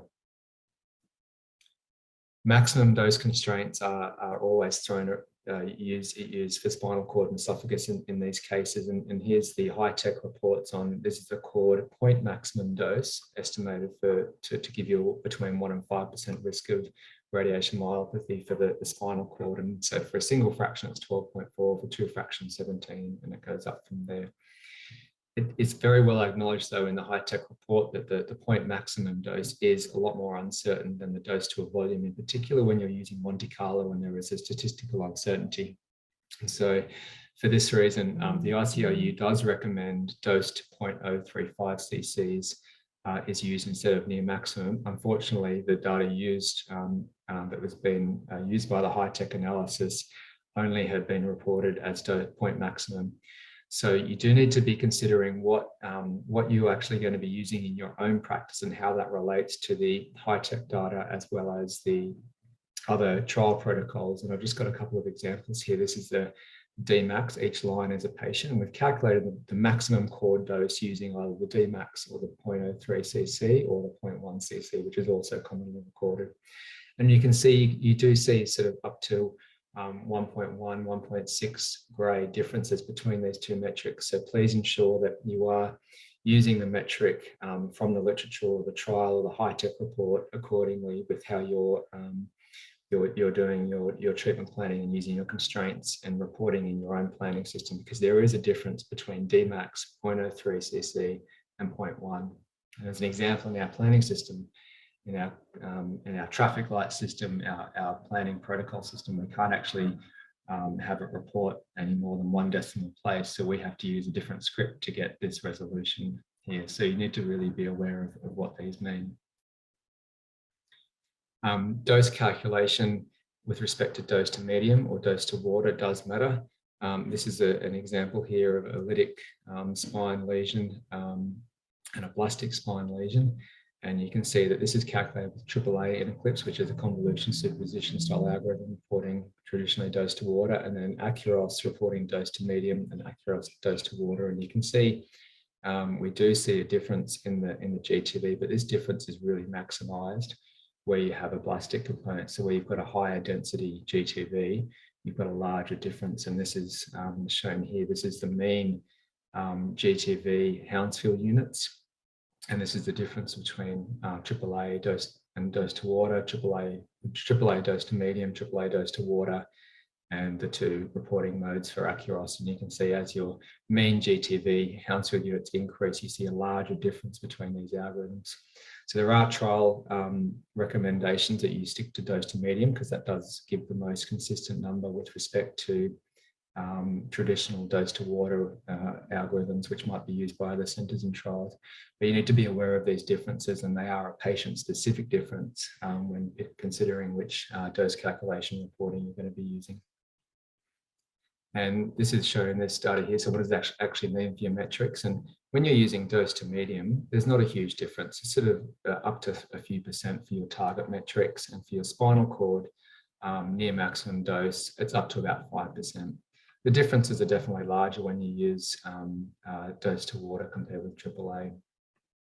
So these will impact how your plans are reported. So if you're typically reporting a higher cord dose, a lower spinal cord dose with Accuros dose to medium, that means if you're prescribing to that, you're potentially giving a slightly higher dose in other centers who are using a different dose calculation algorithm. Now, this week, we also computed the dose to the center of the spinal cord in this, because this is often used as a quality assurance measurement, and that's this purple number here. So you can see that this is wildly different between Accuros and AAA, both dose to medium and dose to water reporting very similar differences. So what's going on here? This is related to the penumbral dose modeling in Accuros, and this is a really nice piece of work from one of my colleagues, Jeremy, who looked at the audit results from the Australian Clinical Dosimetry Service, who run a spine saber audit, and this is the phantom they use here. And this is what the target volumes look like. And they actually do a measurement point in all these cases in the middle of the cord as well as in the target. And they show for Accuros, using the microdiamond detector or film, it was consistently underreporting the dose compared with measurement. So it's always an underestimate with Accuros. And they linked that back to the values of ECUT. So basically how low an energy is tracked for the secondary electrons in the Accuros dose calculation, and to make things a bit more efficient, the energy is cut off at quite a high number, which means that the energy deposition from these electrons in the penumbra isn't going the full distance into the spinal cord. It's being stopped a bit earlier. And so we do have a systematic underreporting of the spinal cord dose when we're using Accuros for this reason. Quality assurance is critical in spine saber. As I mentioned before, your MLC apertures can be very small. And so your beam modeling, if there are any inaccuracies in your beam modeling, it will show up in these cases. We use film analysis, a 2D analysis such as this for all of our cases. And we use things like profiles to measure dose gradients at critical junctures. This is our in-house design phantom. We have an axial film plane here and a microdiamond detector that's sort of up against it for this measurement. There are limitations in a number of commercial devices in their ability to detect errors in this, and so you do need to investigate your own device and make sure it can tell you the information that you need to know. It's also quite hard to do these measurements when you've got heterogeneities such as bone analogs and phantoms. There's a nice paper by Madison Shaw from this year describing that in the ACDS audit context. Here's an example of an audit process we did for a multi-center trial. Through a 2D film analysis, we were able to actually pick up that one center was using incorrect leaf speed settings in their optimization, which manifested as incorrect delivery in these spinal saber planes. So this is a useful measurement, but it is time consuming, unfortunately. So to summarize, saber it can be a safe and effective option for painful and oligometastatic spine metastases. Safe and effective spine saber, however, does require stringent imaging, registration, contouring protocols. The treatment planning does require modulation to achieve these high dose gradients to a target structure that is wrapping around an organ at risk and is typically very irregular. It does matter what your dose calculation algorithms are and what settings you're using, because they will impact your target and organ at risk dosimetry. And quality assurance is critical in these cases. And you do need to use useful measurement tools for this particular application that can pick up what you need to see. And these plans, as I mentioned, do have a high susceptibility to leaf modeling variations. So I'd like to stop there and happy to take any questions. Thank you. Thank you very much, Dr. Nick. This was comprehensive, actually. This was very excellent. Thank you very much. So now our next presenter is Dr. Antonella Foggiata. She is a clinical research scientist at Humanitas Research Hospital and Cancer Center, Milano, Italy. Her presentation is about knowledge-based treatment planning. Let's have her expert views on knowledge-based treatment planning.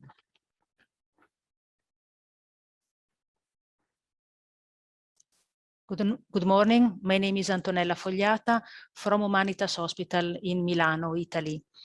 I'm going to tell you about the knowledge-based planning.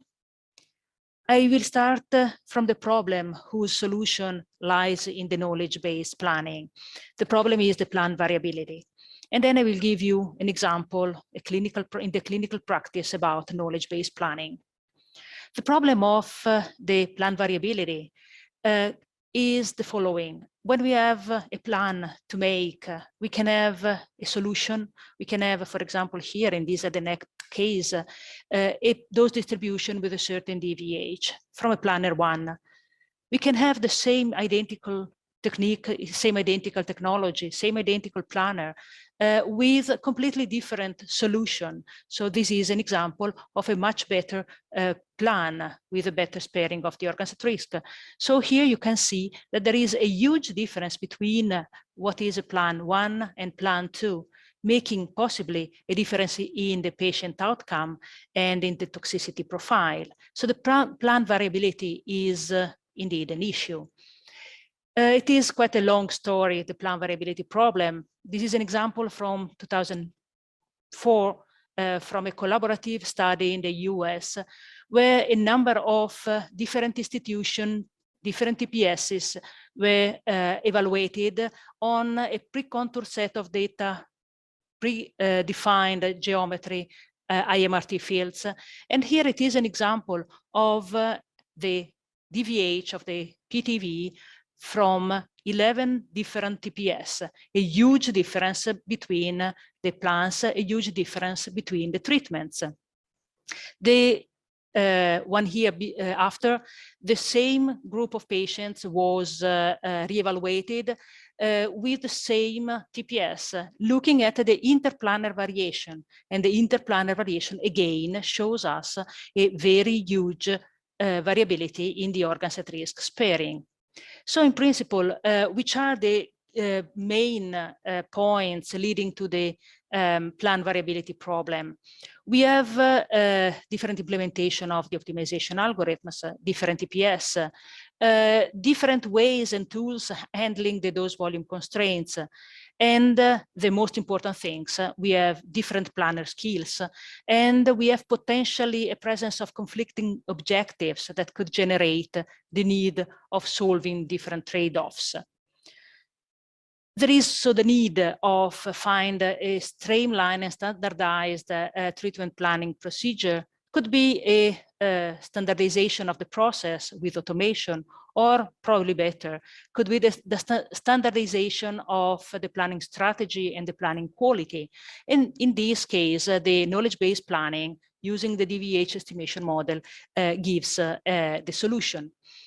With the knowledge-based planning, we can try to improve the quality, the consistency, plan variation, plan variability problem, and the efficiency, and leading to potentially an improved and increased patient access, patient outcome, and the quality of the radiotherapy.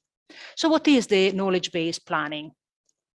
It is an approach aiming to model a huge amount of historical data into an engine, a model that is usable for any new patient to achieve the same plan quality. In the past, there was the first approach was an atlas-based concept where the collection of the knowledge was taken to have the knowledge. And any new case was trying to be matched according against this knowledge, according to anatomical similarities. But what is today used, and it is definitely much more effective, is the model-based concept. The foundation of these models are, first of all, the patient selection. A large amount of clinically accepted plans with high quality are used to train a process identifying and parameterizing dosimetric and anatomical features and characteristics in a way to prospectively estimate the achievable dose distribution of any new patient, building a mathematical model of DVH prediction.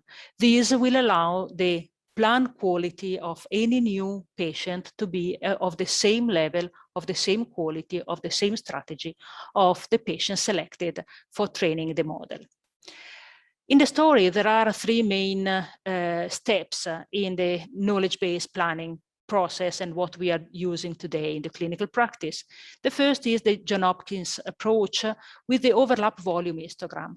It is a very simple concept. Here you have depicted the target that is in green and the organs at risk in blue and red. And here on the right, you can have the overlap volume histogram, that is as a function of the distance, that is evaluating for each voxel in the organ at risk, the distance between the voxel and the surface of the target. And in the overlap volume histogram, you can have on the left-hand side, the negative distance where there is an overlap. On the right-hand side, the positive distance where there is the distance between the target and the organ at risk. You can imagine that an overlap volume histogram on the left-hand side is going to be poorly spared.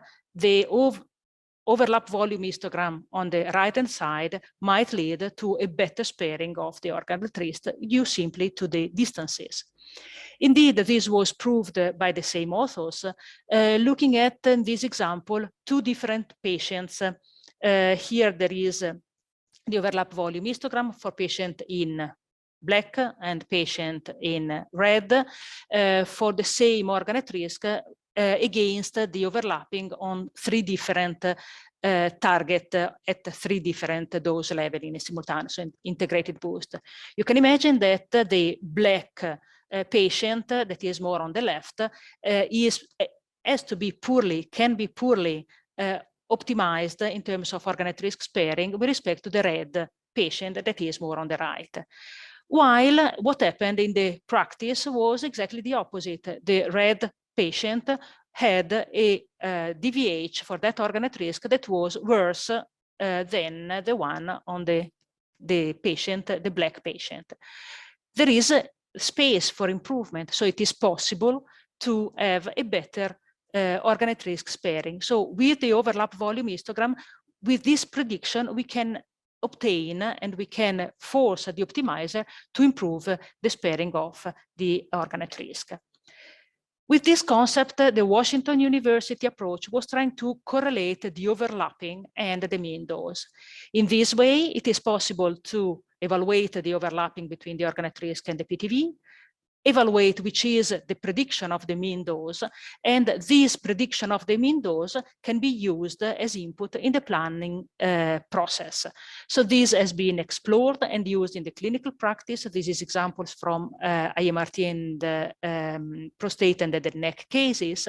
And this is an example from those studies where the dose difference between the mean dose and the predicted dose was improved as soon as in that center, the knowledge-based planning, the knowledge of the mean dose achievable was implemented by a script in the clinical practice. So there is a clear net benefit in the plannings. The third step was the approach from the Duke University, including the principal component analysis and the regression. This is what is now applied, for example, in the rapid plan process that is using the principal component analysis, correlating and finding through this mathematical process which are the best feature, dosimetric and anatomical features that at the best correlates each other in order to evaluate and find a regression that is going to be able to estimate the dose volume histogram for any new patient for any organ at risk. So what is the knowledge-based planning in the clinical practice? A solution is, for example, from the rapid plan, where taking a huge amount of high quality plans that we have in our clinics, it is going to generate a prediction model based on the dosimetric and the geometric information of this amount of patients. And this is going to obtain a model, a mathematical model that for any new patient is able to estimate a DVH bound where to find the possible best DVH for that organ at risk according to the model.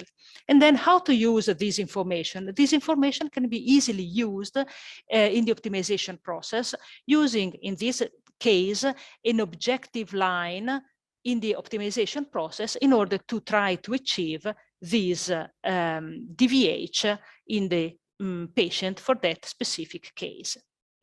So in practice, we have an input for any new patient of the structures that is the patient anatomy, the prescription, and the beam geometry. These information are going to take to obtain the DVH estimation for the organs at risk in the model, that are going to generate the objectives that are going to feed the plan, the optimizer, to obtain the best plan according to the strategy, which is the way we have to use to configure the model. We have to train the model. We take the number of patients and plans. There is a phase of extraction of those data and the training of the model. And then finally, a number of objectives starting from the model training are going to be used in the optimization process.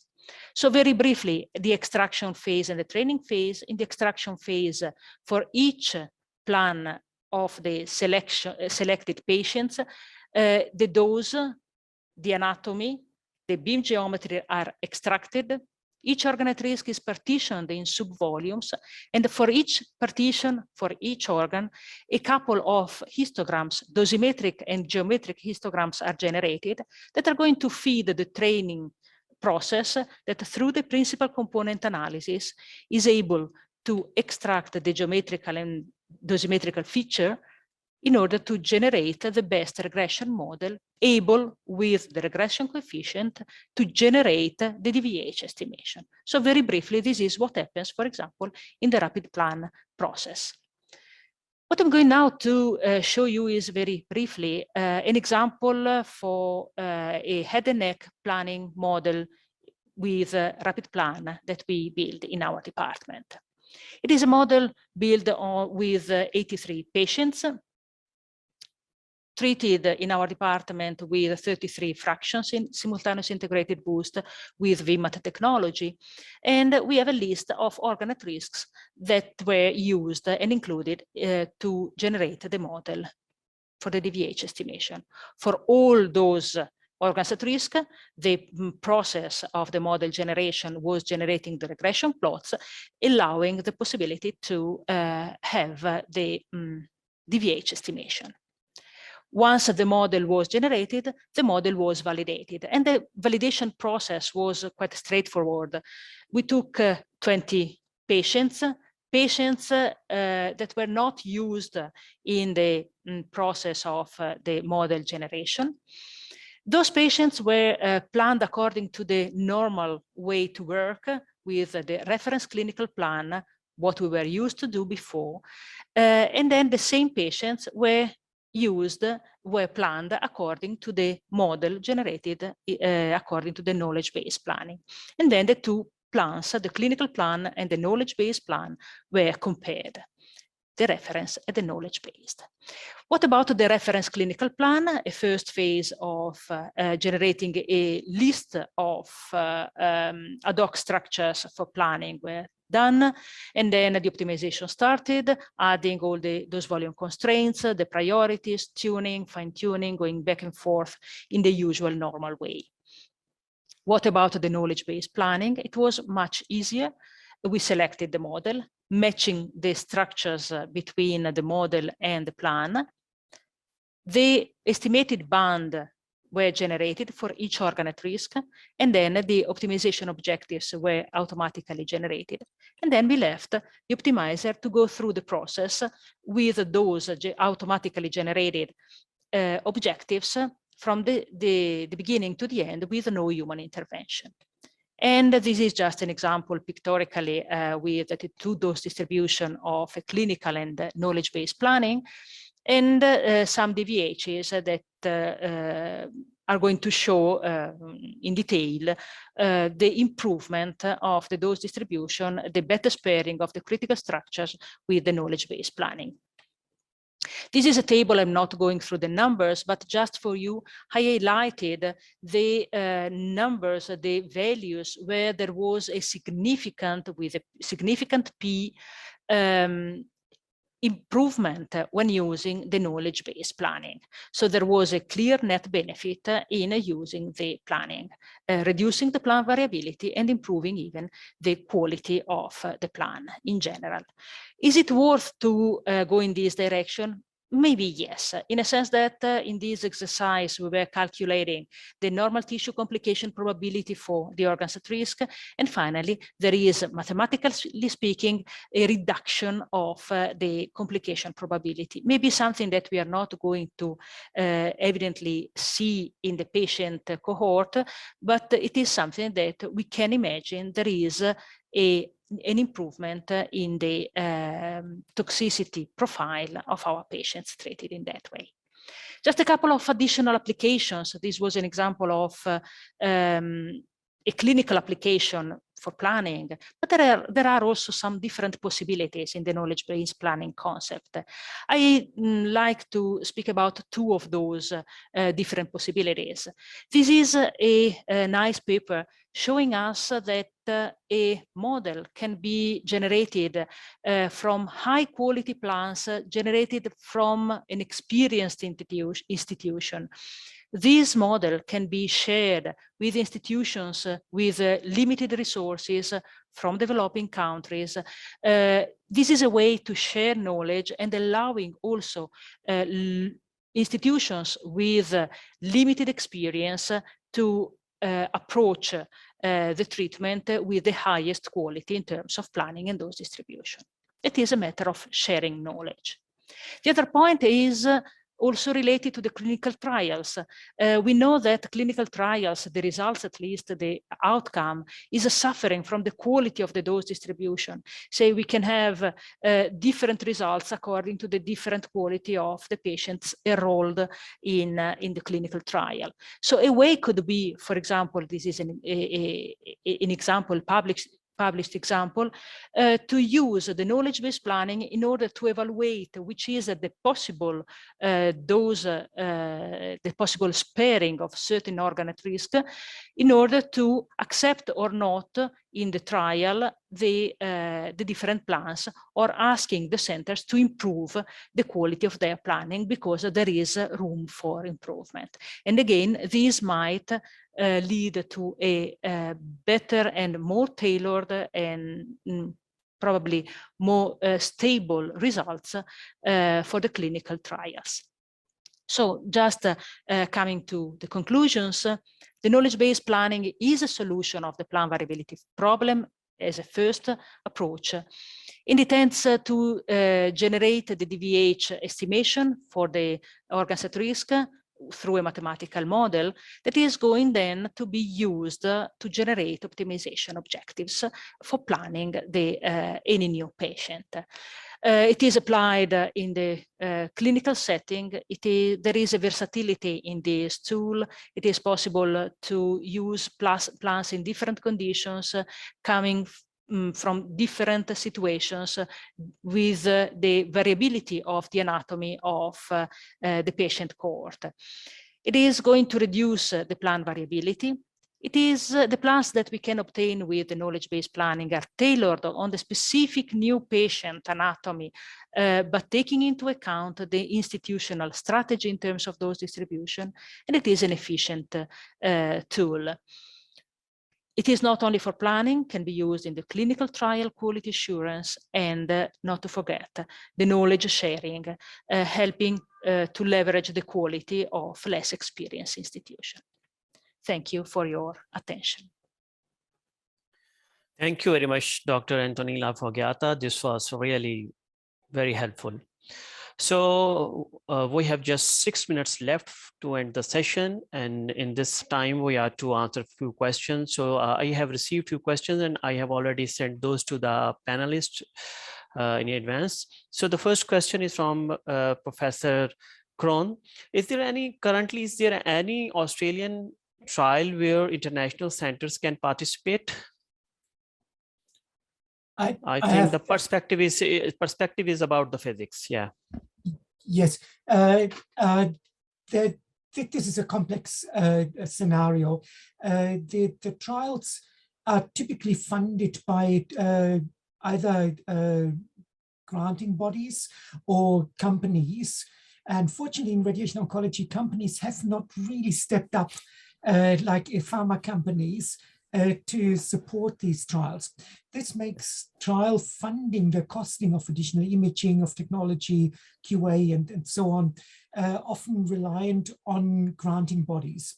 They are national, and therefore the trial participation is open to centers which are typically covered by that National Cooperative Trials Group.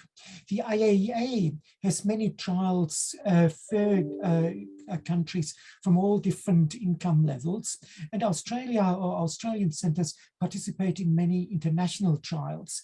So it's probably not the right question to ask, are there any national trials at all? Because the trial results should really cover all sorts of everyone. Radiotherapy is working in the same way, but the participation is often limited by funding. All right. Thank you, Professor Krohn. So then we have a next question for Professor Polkil. So the participants are asking your views on MR-Linic 0.3 Tesla versus 1.5 Tesla in radiotherapy. Yes, and thank you. And this is quite a common question. And so one way to describe an MR imaging system is by the field strength, but there are many more parameters which make up the quality of the images. And there's also large other differences in the two MR-Linac systems. So I think it probably comes down to, if you're looking at which solution to be thinking about, which patients would we be treating? Which patients do we feel that would benefit most from this technology? And then what are the imaging and treatment requirements? And then, like for a normal tender process for radiation therapy, then identifying which of the available options best meets your requests, your requirements, and also your desired characteristics. So I'll be politically correct. All right, thank you. So the last question is, probably we have just 2 minutes left, so we can take 1 minute from Dr. Nick as well. What is the typical setup are you using for spine SBRT?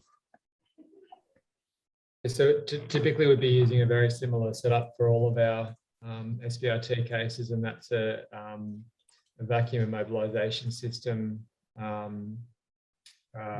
which sort of comes up quite a way up the side of the patient, so they're pretty well locked in. We have recently moved to the Freedom X system, which is a bit quicker to set up, but it's still a vacuum bag underneath the patient. And then for the C-spines, we'll use a head and neck cast and a mask as well to mobilize those and try and get the flexion more consistent. All right, thank you very much. So since the time is over, we have few other couple of questions, but I'll definitely send those questions to the panelists and then we'll share with the participants. Thank you very much for joining us this morning. Thank you, Dr. Polkil. Thank you, Dr. Thomas Krohn. Thank you, Dr. Antonella Fogliata and Dr. Nick. Thank you very much once again for joining us this year as well. So hopefully we think that the things will be better in coming year, and we will be looking forward to see everyone in physical. Thank you very much for your time. Thanks to the participants. Thank you. Thank you.